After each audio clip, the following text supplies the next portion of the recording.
প্রিয় গ্রাম পুলিশ ভাই বোনেরা, আজকে দুটি প্রজ্ঞাপনপত্র কিন্তু পেয়ে গেলেন, 4 নম্বর ও 5 নম্বর।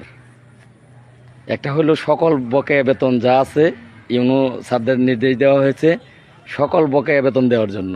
আরেকটি নির্দেশ 1 তারিখ থেকে 7 তারিখের মধ্যে আগামী মাসের প্রতি মাসের 2টা হয়ে গেল। এবার বাকি যেগুলো আছে সেগুলোরও কাজ চলতেছে। এইমাত্র সচিব স্যারকে আমি ফোন দিয়েছিলাম, স্যারের সাথে আমার কথা হয়েছে। যদি আপনারা আমাদের প্রতি আশ্বাস বিশ্বাস থাকে, আস্থা থাকে, তাহলে বাকি যে কাজগুলো আছে সেই জন্য আমি দৌড়াবো। আর যদি আস্থা না থাকে বলবেন, আমি সরে দাঁড়াবো। আর আপনারা বিশেষ করে উজ্জ্বল খান, সাইদুল দেওয়ান, মজিবর আর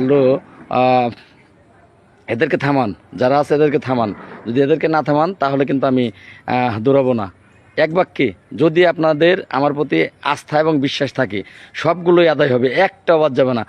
তার জন্য একটু ধৈর্য নিয়ে বসে থাকবেন, আমাকে বিশ্বাস করতে হবে আপনাদের, ইনশাল্লাহ বাকি সবগুলো জয় আমাদের সুনিশ্চিত।